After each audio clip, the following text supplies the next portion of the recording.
El néctar de la devoción, capítulo 2. Las tres categorías de servicio devocional que Srila Rupa Goswami describe en el Bhakti Rasamrita Sindhu se conocen como servicio devocional en la práctica, servicio devocional en estado de éxtasis y servicio devocional en estado de amor puro por Dios. Existen muchas subdivisiones en cada una de estas categorías. Por lo general se entiende que en la categoría de servicio devocional en la práctica existen dos cualidades diferentes. El servicio devocional en estado de éxtasis tiene 4 cualidades y el servicio devocional en estado de amor puro por Dios tiene 6 cualidades. Más adelante Srila Rupa Goswami explicará esas cualidades. A este respecto, Srila Rupa Goswami sugiere que la persona apta para dedicarse al proceso de conciencia de Krishna o el servicio devocional puede clasificarse por su gusto personal. Él nos dice que el servicio devocional es un proceso que continúa desde nuestra vida anterior. Nadie puede dedicarse a ejecutarlo a menos que haya tenido alguna relación previa con él. Por ejemplo, supongamos que en esta vida yo ejecuto servicio devocional hasta cierto punto. Aunque no lo ejecute de una manera 100% perfecta, lo que yo haya hecho no se perderá. En mi siguiente vida comenzaré otra vez en el mismo punto en el que me detenga en esta vida. De esa forma siempre hay una continuidad. Pero aunque no hubiera continuidad, si por mera casualidad una persona se interesa en las enseñanzas de un devoto puro, puede ser aceptada y puede avanzar en el servicio devocional. De todos modos, a las personas que tienen un gusto natural por comprender libros tales como el Bhagavad Gita y el Srimad Bhagavatam, el servicio devocional les resulta más fácil que aquellas que simplemente están acostumbradas a la especulación mental y a los procesos argumentativos. Existen muchas afirmaciones autoritativas de sabios de épocas pasadas que apoyan esta declaración. De acuerdo con la opinión general de todos ellos, una persona puede llegar a estar gobernada por ciertas convicciones que proceden de sus propios argumentos y decisiones. Después, otra persona, que puede que sea un mejor lógico, anulará esas conclusiones y establecerá otra tesis. De esa manera, la senda del argumento nunca será segura ni concluyente. Por lo tanto, el Srimad Bhagavatam recomienda que sigamos los pasos de las autoridades en la materia. Aquí tenemos una descripción general que Sri Rupa Goswami ha dado del servicio devocional en su Bhakti Rasamrita Sindhu.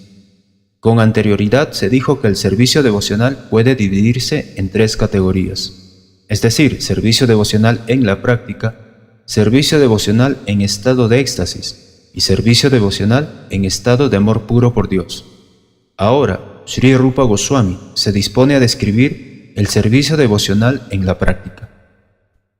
Práctica significa emplear nuestros sentidos en algún tipo de trabajo en particular. Por lo tanto, el servicio devocional en la práctica significa utilizar en el servicio de Krishna nuestros diferentes órganos de los sentidos. Algunos de estos sentidos son para adquirir conocimiento y otros son para llevar a cabo las conclusiones de nuestro pensamiento, de nuestras sensaciones y de nuestra voluntad. Por consiguiente, práctica significa emplear tanto la mente como los sentidos en el servicio devocional práctico. Esta práctica no es para desarrollar algo artificial. Por ejemplo, un niño aprende o practica el caminar. Caminar no es algo antinatural. La capacidad de caminar existe originalmente en el niño, y con solo un poco de práctica él puede caminar sin dificultad. De igual manera, toda entidad viviente tiene el instinto natural de prestarle servicio devocional al Señor Supremo. Aún los hombres incivilizados, tales como los aborígenes, ofrecen sus reverencias respetuosas a cualquier cosa maravillosa que sucede por ley de la naturaleza y saben que detrás de cualquier manifestación o acción maravillosa existe algo supremo. Así que esta conciencia, aunque se encuentra latente en los que se hallan en estado de contaminación material, está presente en toda entidad viviente y cuando llega a purificarse se llama conciencia de Krishna. Existen ciertos métodos prescritos que nos enseñan a emplear los sentidos y la mente para invocar la conciencia latente con la que amamos a Krishna. Tal como sucede con el niño que, con un poco de práctica, puede comenzar a caminar. El que no tiene la capacidad básica para caminar, no puede caminar con la práctica. De manera similar, el estado de conciencia de Krishna no puede despertarse tan solo con la práctica. En realidad, no existe tal práctica. Cuando deseamos desarrollar nuestra capacidad innata de prestar servicio devocional, hay ciertos procesos que al aceptarlos y ejecutarlos harán que se invoque esa capacidad latente. Dicha práctica se llama sadhana bhakti. Se considera que toda entidad viviente que se encuentre bajo el conjuro de la energía material está en una condición anormal y de demencia. En el Srimad Bhagavatam se dice: por lo general, el alma condicionada está demente, debido a que se dedica siempre a actividades que son la causa de esclavitud y sufrimiento. En su condición original, el alma espiritual es alegre, dichosa, eterna y está colmada de conocimiento. Solo por enredarse en las actividades materiales ha llegado a ser desdichada, temporal y a estar sumida en la ignorancia. Esto se debe al vikarma. Vikarma significa acciones que no deben llevarse a cabo. Por lo tanto, debemos practicar el sadhana bhakti, que significa ofrecer mangalar, culto a la deidad, por la mañana, abstenerse de ciertas actividades materiales, ofrecer reverencias al maestro espiritual y observar muchas otras reglas y regulaciones que discutiremos aquí una tras otra. Estas prácticas nos ayudarán a curarnos de la demencia. Al igual que la enfermedad mental de un hombre se cura con las indicaciones de un psiquiatra, así este sadhana bhakti cura al alma condicionada de la demencia en la que se halla bajo el conjuro de Maya o la ilusión material. Narada Muni menciona este sadhana bhakti en el 7º canto, capítulo 1, verso 32 del Srimad Bhagavatam. Él le dice ahí al rey Yudhishthira: mi querido rey, hay que fijar la mente en Krishna por cualquier medio. Eso se llama conciencia de Krishna. El deber del acharya o maestro espiritual es encontrar los medios para que su discípulo pueda fijar la mente en Krishna. Ese es el comienzo del sadhana bhakti. Sri Chaitanya Mahaprabhu nos ha dado un programa autorizado para este fin, programa que se centra en el canto del mantra Hare Krishna. Ese canto tiene tanto poder que inmediatamente nos ata a Krishna. Ese es el comienzo del sadhana bhakti. De una forma u otra tenemos que fijar la mente en Krishna. El gran santo Ambarish Maharaj, aunque era un rey muy responsable, fijó la mente en Krishna. Y de manera similar, cualquiera que trate de fijar la mente de esa forma, muy rápidamente hará progresos para lograr revivir con éxito su conciencia de Krishna original. Ahora bien, este sadhana bhakti, o la práctica del servicio devocional, también puede dividirse en dos partes. La primera parte se llama servicio, de acuerdo con los principios regulativos. Debemos observar estos diferentes principios regulativos, según lo ordene el maestro espiritual o fundándonos en las escrituras autoritativas. Y uno no puede negarse a hacer. Eso se llama vaidya o reglamentado. Ello se debe hacer sin discusión. Otra parte del sadhana bhakti se llama raganuga. Raganuga se refiere al punto en el cual, siguiendo los principios regulativos, uno se apega un poco más a Krishna y ejecuta el servicio devocional llevado por un amor natural. Por ejemplo, una persona dedicada al servicio devocional puede que reciba la orden de levantarse temprano por la mañana y ofrecer arati, que es una forma de culto a la deidad. Al principio, por orden de su maestro espiritual, se levanta temprano por la mañana y ofrece arati, pero después se desarrolla en ella un verdadero apego. Cuando adquiere ese apego, automáticamente trata de decorar a la deidad y de preparar diferentes clases de vestidos, y piensa en diferentes planes para llevar a cabo debidamente su servicio devocional. Aunque está dentro de la categoría de la práctica, ese ofrecimiento de servicio amoroso es espontáneo, de manera que la práctica del servicio devocional, sadhana bhakti, puede dividirse en dos partes, una reglamentada y otra espontánea. Rupa Goswami define la primera parte de la práctica devocional o Vaidhi Bhakti de la siguiente manera: cuando no hay apego o no se le presta al Señor un servicio amoroso y espontáneo, y uno se dedica al servicio del Señor simplemente por obediencia a la orden del maestro espiritual o por cumplir con las escrituras, Ese servicio obligatorio se llama Vaidhi Bhakti.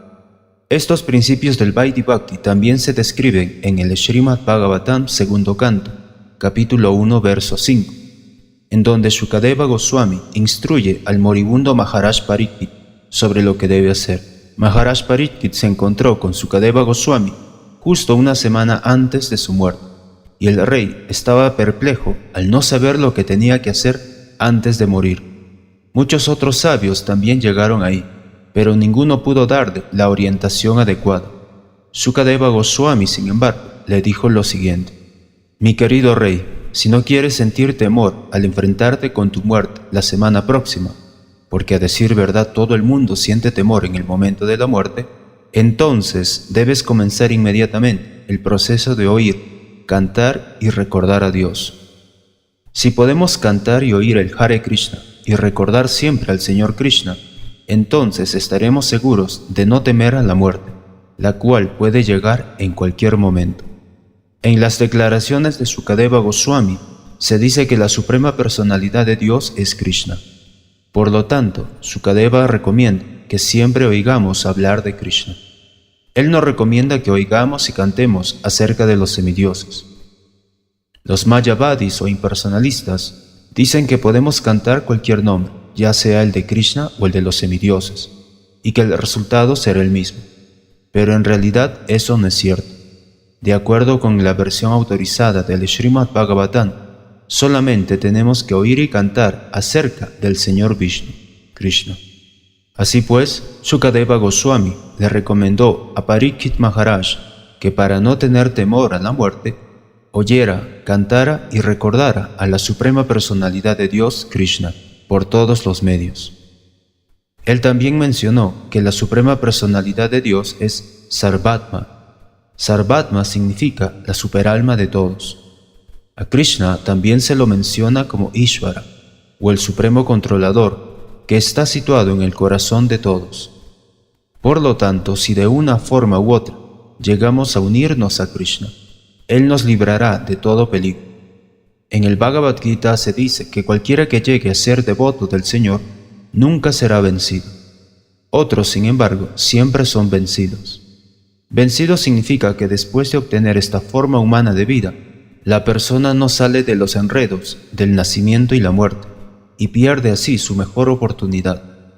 Esa persona no sabe a dónde está siendo arrojada por las leyes de la naturaleza. Supongamos que en uno no se desarrolle conciencia de Krishna en esta forma humana de vida. Entonces será arrojado al ciclo del nacimiento y la muerte, que consta de 8.400.000 especies de vida, y su identidad espiritual permanecerá perdida. No sabemos si vamos a ser una planta o una bestia, o un ave o algo así, ya que existen muchísimas especies de vida. La recomendación de Rupa Goswami para revivir nuestra conciencia de Krishna original es que de una forma u otra apliquemos muy bien la mente a Krishna, y así también estaremos libres del temor a la muerte. Después de la muerte no conocemos nuestro destino, porque estamos totalmente bajo el control de las leyes de la naturaleza. Solo Krishna, la suprema personalidad de Dios, controla las leyes de la naturaleza. Por lo tanto, si nos refugiamos bien en Krishna, no habrá temor de ser arrojados nuevamente al ciclo de tantas especies de vida. Como se afirma en el Bhagavad Gita, un devoto sincero será trasladado a la morada de Krishna con toda seguridad. En el Padma Purana se aconseja también el mismo proceso. Ahí se dice que siempre debemos recordar al Señor Vishnu. Eso se llama dhyana o meditación, recordar siempre a Krishna. Se dice que debemos meditar con la mente fija en Vishnu. El Padma Purana recomienda que siempre fijemos la mente en la forma de Vishnu por medio de la meditación y que no lo olvidemos en ningún momento. Y ese estado de conciencia se llama samadhi o trance. Debemos tratar siempre de amoldar las actividades de nuestra vida, de manera tal que constantemente recordemos a Vishnu o Krishna. Eso es conciencia de Krishna. Es lo mismo que concentremos la mente en la forma de 4 manos de Vishnu o en la forma de Krishna de 2 manos. El Padma Purana recomienda, de una forma o de otra, siempre piensa en Vishnu y no lo olvides bajo ninguna circunstancia. En verdad, Ese es el más básico de todos los principios regulativos, porque cuando hay una orden de un superior de hacer algo, hay simultáneamente una prohibición. Cuando la orden es que siempre debemos recordar a Krishna, la prohibición es que no debemos olvidarlo nunca. Dentro de esta sencilla orden y prohibición se encuentra por completo todos los principios regulativos. Este principio regulativo se aplica a todos los varnas y ashrams, las castas y ocupaciones de la vida. Existen 4 varnas, a saber, los brahmanas, los sacerdotes e intelectuales, los kshatriyas, los guerreros y estadistas, los vaishyas, los hombres de negocios y granjeros, y los shudras, los obreros y sirvientes. También hay 4 ashrams, a saber, brahmacharya, la vida de estudiante, grihastha, la de padre de familia, vanaprastha, la de retirado, y sannyas, la de renunciado. Los principios regulativos no son solamente para que los sigan los brahmacharis, los estudiantes célibes, sino que se aplican a todos. No importa si uno es un principiante, un brahmachari, o si está muy adelantado, si es un sannyas. El principio de recordar a la Suprema Personalidad de Dios constantemente y de no olvidarlo en ningún momento debe ser observado absolutamente por todos. Si se sigue ese precepto, se seguirán automáticamente todas las demás reglas y regulaciones. Todas las demás reglas y regulaciones deben tratarse como auxiliares o sirvientas de este principio básico. Los preceptos de las reglas y regulaciones y las reacciones resultantes se mencionan en el 11º canto del Srimad Bhagavatam, capítulo 5, versos 2 y 3. Chamasa Muni, uno de los 9 sabios que fueron a instruir al rey Nimi, se dirigió al rey con las siguientes palabras. Las 4 órdenes sociales, es decir, los brahmanas, los kshatriyas, los vaishyas y los shudras, han salido de las diferentes partes de la forma universal del Señor Supremo, de la siguiente manera. Los brahmanas han salido de la cabeza, los kshatriyas han salido de los brazos, los vaishyas han salido de la cintura, y los shudras han salido de las piernas. De manera similar, los sannyasis han salido de la cabeza, los vanaprashtas de los brazos, los grihastas de la cintura y los brahmacharis de las piernas. Estas diferentes órdenes de la sociedad y los diferentes grados de avance espiritual se conciben en términos de las cualidades de cada cual. En el Bhagavad Gita se confirma que las 4 órdenes sociales y las 4 órdenes espirituales son creadas por el Señor mismo, en función de diferentes cualidades individuales. Así como las diferentes partes del cuerpo tienen diferentes clases de actividades, también las órdenes sociales y las órdenes espirituales tienen diferentes clases de actividades en términos de la capacidad y la posición de cada cual. Sin embargo, el objetivo de esas actividades es siempre la Suprema Personalidad de Dios, como se confirma en el Bhagavad Gita. Él es el disfrutador supremo. Por lo tanto, ya sea que seamos brahmana o shudra, tenemos que complacer al Señor Supremo con nuestras actividades. Esto también se confirma en el Srimad Bhagavatam en un verso que dice: todos deben dedicarse a su deber en particular, pero la perfección de ese trabajo se mide en función de la satisfacción que el Señor reciba de esas actividades. El precepto que está implícito aquí es que debemos actuar de acuerdo con nuestra posición, y con esas actividades debemos complacer a la Personalidad Suprema, o si no caeremos de nuestra posición. Por ejemplo, un brahmana que nace de la cabeza del Señor tiene la función de predicar los sonidos védicos trascendentales, o Sapta Brahma. Como el brahmana es la cabeza, tiene que predicar el sonido trascendental y también tiene que comer por el Señor Supremo. De acuerdo con los preceptos védicos, cuando un brahmana come, se debe entender que la personalidad de Dios está comiendo a través de él. Sin embargo, no ha de creerse que el brahmana deba únicamente comer por el Señor y no predicar al mundo el mensaje del Bhagavad Gita. En realidad, el que predica el mensaje del Gita es muy amado por Krishna, como se confirma en el propio Gita. Ese predicador es de hecho un brahmana y por lo tanto, al alimentarlo a él, alimentamos directamente al Señor Supremo. De manera similar, el kshatriya tiene que proteger a la gente de los ataques de Maya. Ese es su deber. Por ejemplo, tan pronto como Maharaj Parikshit vio que un hombre de color llamado Kali estaba tratando de matar a una vaca. Inmediatamente tomó su espada con la intención de matarlo. Ese es el deber de un Kshatriya. La violencia es necesaria para proteger. En el Bhagavad Gita, el Señor Krishna le ordenó a Arjuna directamente que fuera violento en el campo de batalla de Kurukshetra, con el único fin de proteger a la gente. Los Vaishyas tienen la función de generar productos agrícolas, comerciar con ellos y distribuirlos. Y la clase trabajadora o los Shudras son aquellos que no tienen la inteligencia de los Brahmanas, de los Kshatriyas ni de los Vaishyas, y por lo tanto tienen la función de ayudar a esas clases superiores con su labor corporal. De esa forma existe cooperación total y avance espiritual entre todas las diferentes órdenes de la sociedad. Y cuando no existe esa cooperación, los miembros de la sociedad caen. Esa es la situación actual en el Kali Yuga, esta época de riña. Nadie está cumpliendo con su deber y todos simplemente están envanecidos, llamándose a sí mismos brahmanas, intelectuales, o kshatriyas, soldados o estadistas. Pero en realidad esa clase de gente carece de posición. Ellos están fuera de contacto con la Suprema Personalidad de Dios, porque no tienen conciencia de Krishna. De manera que el movimiento de conciencia de Krishna tiene por objeto colocar a toda la sociedad humana en la condición idónea, para que todos sean felices y se beneficien del desarrollo de conciencia de Krishna. El Señor Sri Krishna le indicó a Uddhava que por el hecho de seguir los preceptos de las órdenes sociales y espirituales de la sociedad humana, se puede complacer a la Suprema Personalidad de Dios.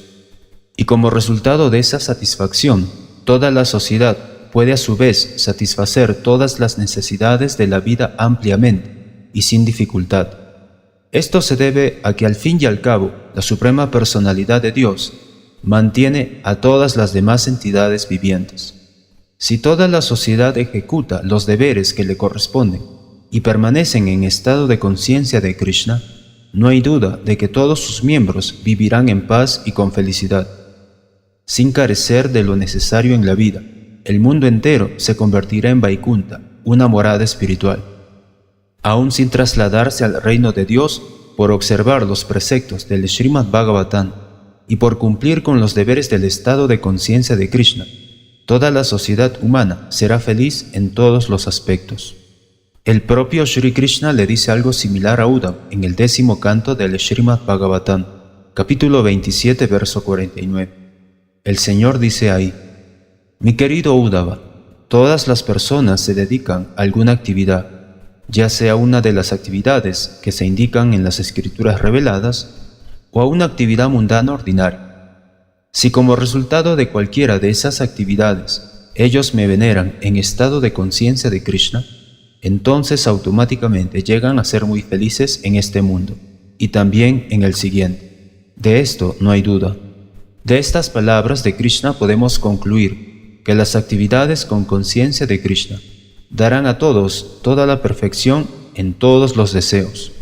Así pues, el movimiento de conciencia de Krishna es tan bueno que ni siquiera hay la necesidad de designarnos como brahmanas, kshatriyas, vaishyas, shudras, brahmacharis, grihastas, vanaprastas o sannyasis, que cada cual se dedique a la ocupación que tiene ahora, que tan solo venere al Señor Krishna, con el resultado de sus actividades realizadas con conciencia de Krishna.